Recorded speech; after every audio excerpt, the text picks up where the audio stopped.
काश ये गलतियां मैंने नहीं की होती। दोस्तों, अगर आप एक शुरुआती इन्वेस्टर हो या आप ऑलरेडी म्यूचुअल फंड में इन्वेस्टमेंट चालू कर दिए हो तो आपको ये 10 गलतियां बिल्कुल नहीं करनी चाहिए। अगर आप में ये गलतियों में से कोई भी गलती करते हैं तो आपको लाखों का नुकसान हो सकता है। नमस्कार दोस्तों, मेरा नाम है गिरधर। आपको ऐसी आज 10 गलतियों के बारे में बताने वाला हूं जो लोग अक्सर करते हैं म्यूचुअल फंड में इन्वेस्टमेंट करने के टाइम पे, और शायद ही ऐसा कोई वीडियो इतना डिटेल में बनाता है जो आपको ये गलतियों के बारे में बताता है। तो दोस्तों, वीडियो को पूरा जरूर देखना। चलिए वीडियो शुरू करते हैं। जब भी हम कोई इन्वेस्टमेंट करने जाते हैं तो सबसे पहले हमको बैंक याद आता है, चाहे हम एफडी कराते हैं या कोई भी टाइप का इन्वेस्टमेंट कराते हैं। लेकिन जब आप म्यूचुअल फंड में इन्वेस्ट करना चाहते हो और आप एक बैंक को अप्रोच करते हो तो याद रखना कि बैंक जो है वो आपको रेगुलर प्लान ऑफर करता है, कभी भी डायरेक्ट प्लान ऑफर नहीं करता है। तो आप जब भी कोई म्यूचुअल फंड खरीदने जाते हो और बैंक से म्यूचुअल फंड खरीदते हो तो सबसे पहले ये पूछ लीजिए कि वो रेगुलर प्लान है या डायरेक्ट प्लान है। आपको सुनने को मिलेगा ये रेगुलर प्लान है। अक्सर लोग पूछते भी नहीं है क्योंकि उसको पता भी नहीं होता है। और रेगुलर प्लान में कितना लॉस होता है वो आपको मैंने एक वीडियो के जरिए बताया है। वीडियो आपको डिस्क्रिप्शन में मिल जाएगा, देख लीजिएगा ध्यान से। सिमिलर टाइप की गलती लोग ये करते हैं कि जब दूसरे कोई आपको बताते हैं कि यार ये म्यूचुअल फंड अच्छा है, आपको इसमें इन्वेस्ट करना चाहिए, थ्रू कोई बंदा आता है और आपको ये सजेस्ट करता है, तो आप उससे जरूर पूछिए कि भाई आप एक एजेंट हो या आप एक मीडिएटर हो, क्या हो आप ये जो फंड बेच रहे हो रेगुलर प्लान है या डायरेक्ट प्लान है। आपको सुनने को मिलेगा ये रेगुलर प्लान है, तो उसमें से जो कमीशन है वो उसके पास चला जाएगा, और वो कमीशन होता है 20 से 25 लाख जब आप लॉन्ग टर्म के लिए इन्वेस्ट करते हैं। सेम वीडियो आप डिस्क्रिप्शन में है, देख लीजिएगा।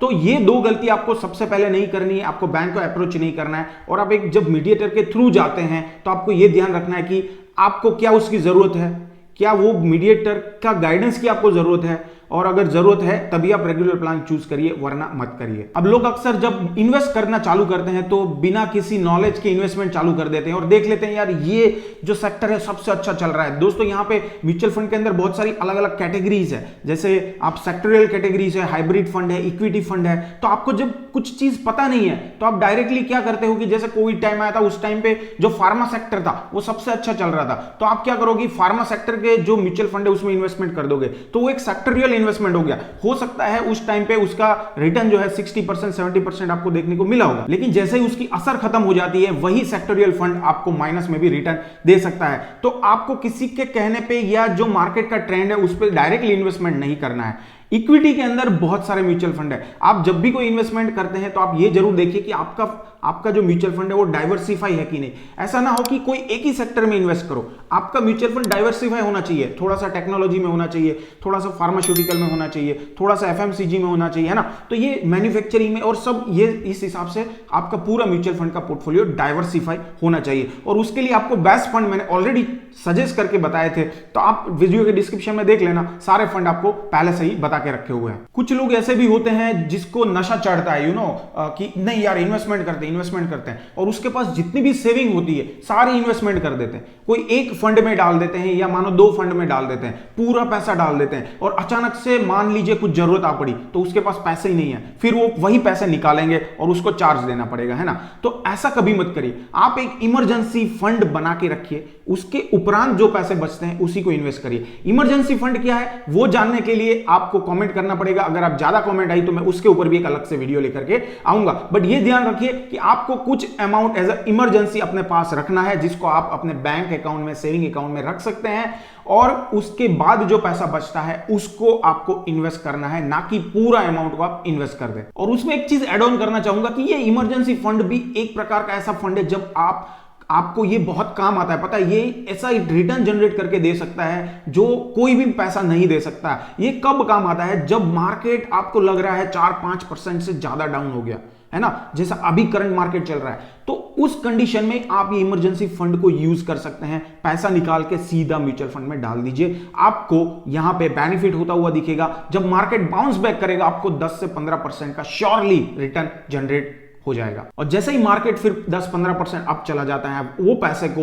वो आपका डिसीजन है, आप वो पैसे को निकाल भी सकते हैं या वो पैसा वहीं पे रहने दीजिए, और आप अभी जो नेक्स्ट इन्वेस्टमेंट करेंगे उसमें इमरजेंसी फंड को वापस डेवलप कर सकते हैं। दूसरी सबसे बड़ी गलती लोग ये कर देते हैं कि सारा पैसा जो है, जितना अमाउंट आपको इन्वेस्ट करना है वो एक ही फंड में डाल देते हैं, चाहे लार्ज कैप है, स्मॉल कैप है, मिड कैप, एक ही फंड में डाल देते हैं, और वो फंड को डाइवर्सिफाई नहीं करते। बाद में बोलते हैं यार मैंने तो एक फंड में डाला है और वही फंड डाउन चल रहा है। ऐसा कभी मत करिए। आपका जितना पैसा है उसको आप डाइवर्सिफाई करिए, 2-3 पार्ट बनाइए उसका, और मिनिमम आप 3 फंड चूज करिए, है ना, 3 फंड। और अब जब लंबे अंतराल के लिए जब आप इन्वेस्ट करते हैं और आपका पोर्टफोलियो थोड़ा बड़ा हो जाता है, तब आप 4 से 5 फंड पे भी जा सकते हैं, लेकिन 5 फंड से ऊपर ज्यादा फंड मत डालिए।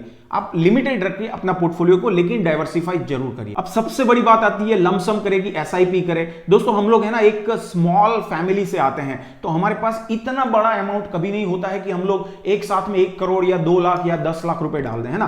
तो एसआईपी जो है वो सबसे बेस्ट है। और वो क्यों है उसके ऊपर भी मैंने एक अलग से वीडियो बनाया था कि एसआईपी में क्या होता है कि आप एवरी मंथ कुछ कुछ खरीदते हैं, तो आपका जो प्राइस होता है ना, वो एनएवी का प्राइस वो एवरेज आउट हो जाता है, और इससे आपको ज्यादा रिटर्न मिलता है कंपेयर टू लमसम।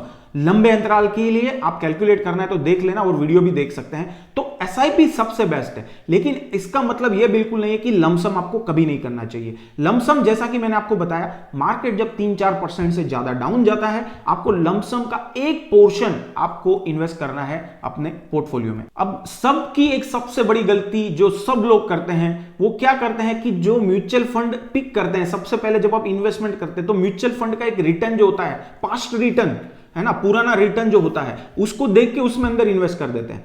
वो ये नहीं देखते कि वो जो म्यूचुअल फंड है वो कितना स्टेबल है, रिस्क कितना ले रहा है, और रिस्क में वो कितना स्टेबली रिटर्न जनरेट करके दे पा रहा है। लेकिन वो सिर्फ ये देखते हैं कि यार पिछले 5 सालों में इसने 10% या 15% का रिटर्न जनरेट करके दिया है, सिंस इंसेप्शन इसने 22% का रिटर्न जनरेट करके दिया है, तो सीधा पैसा डाल दो।